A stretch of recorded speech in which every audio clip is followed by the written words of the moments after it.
Hello guys, അപ്പം ഇന്ന് നമ്മൾ വന്നിരിക്കുന്നത് ഒരു ഫ്രൂട്ട് പരിചയപ്പെടുത്താനാണ്. ഇതിന് പല പല പേരുകളുണ്ട്. അപ്പം ഇതിൻ്റെ ശരിക്കുള്ള പേര് ഇതിന് പല രാജ്യത്ത് പല പേരാണ് പറയുന്നത്.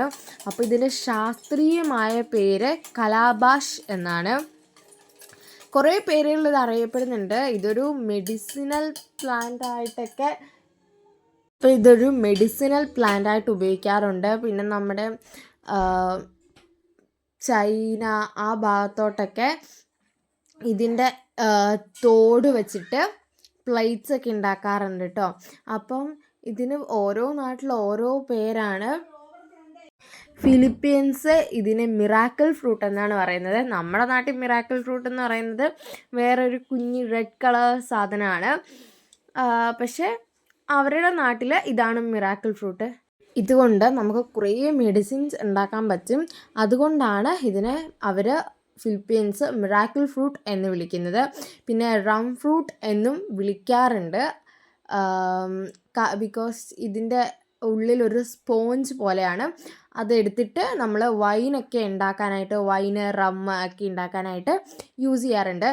ഇത് പഴുത്ത് വരുമ്പോൾ ഒരു യെല്ലോ കളറാണ്. നമ്മൾ ഇതിൻ്റെ ഉപയോഗമൊന്നും നമുക്കങ്ങനെ അറിയത്തില്ലായിരുന്നു.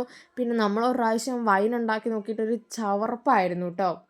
നമ്മൾ ഉണ്ടാക്കിയതിൻ്റെ മിസ്റ്റേക്ക് കൊണ്ടായിരിക്കാം ചവർപ്പായിരുന്നു. അതുകൊണ്ട് നമ്മൾ അത് പിന്നെ ഉപയോഗിച്ചിട്ടില്ല. ഇതിൻ്റെ തൊണ്ട് നല്ല ഹാർഡായിരിക്കും. നമ്മുടെ ചിരട്ടേൻ്റെയൊക്കെ അത്രയും ഹാർഡായിരിക്കും കേട്ടോ ഇതിൻ്റെ തൊണ്ട്. അതുകൊണ്ട് തന്നെ ഇതിൻ്റെ തൊണ്ട് പ്ലേറ്റ് ആയിട്ടും പിന്നെ വിളക്ക്, അമ്പലങ്ങളിലൊക്കെ വിളക്കായിട്ടൊക്കെ യൂസ് ചെയ്യാറുണ്ട്. അത് നമ്മുടെ നാട്ടിൽ കേരളത്തിലൊന്നുമല്ല, പുറത്തോട്ട് അങ്ങനെയൊക്കെ യൂസ് ചെയ്യാറുണ്ട് കേട്ടോ. അപ്പം ഇത് നമ്മൾ ഉണ്ടാക്കി നോക്കിയപ്പോൾ ഒരു ചവർപ്പായതുകൊണ്ട് നമ്മളങ്ങനെ യൂസ് ചെയ്യാറൊന്നുമില്ല. ഇത് കയറ്റി അയക്കാനൊക്കെ നല്ല ഫ്രൂട്ടാണ് കേട്ടോ. നല്ല വെയിറ്റും ഉണ്ടാവുമേ. ഇതൊക്കെ കണ്ടോ, കേടായിട്ട് പോവാണേ. ഇതിൻ്റെ ഉള്ളിലൊക്കെ കേടായിട്ട് ഇതിങ്ങനെ വീണ് പോവാണ്. നമുക്കിതിൻ്റെ യൂസ് ഒന്നും അറിയാത്തതുകൊണ്ട് നമ്മളും അങ്ങനെ ശ്രദ്ധിച്ചിട്ടില്ല. നമുക്ക് എവിടുന്നോ ഒരു തൈ കിട്ടി, നമ്മൾ കൊണ്ട് നട്ടു, അത്രയേ ഉള്ളൂ കേട്ടോ. ഇതിൻ്റെ ഉള്ളിലൊരു സ്പോഞ്ച് പോലെയാണ്. പുറം നല്ല ഹാർഡും ഉള്ളിലോട്ട് നല്ല സോഫ്റ്റുമാണ്.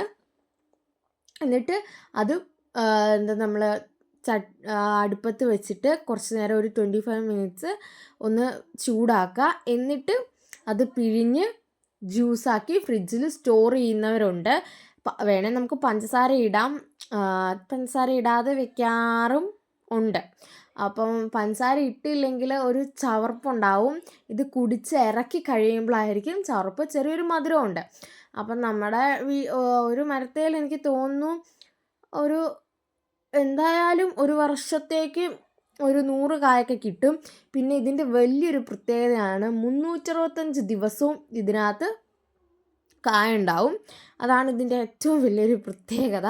പിന്നെ നല്ല വെയിറ്റ് ആയിരിക്കും കേട്ടോ കായ്ക്ക്. ഒരു 10 കിലോൻ്റെ അടുത്തൊക്കെ എന്തായാലും വരും. നമുക്ക് വല്ലപ്പോഴും ഒക്കെ ഇങ്ങനെ പഴുത്തൊക്കെ കിട്ടാറുള്ളൂ. അപ്പോൾ ഗൈസ്, ഇന്നത്തെ വീഡിയോ ഇത്രയേ ഉള്ളൂ. Okay, by.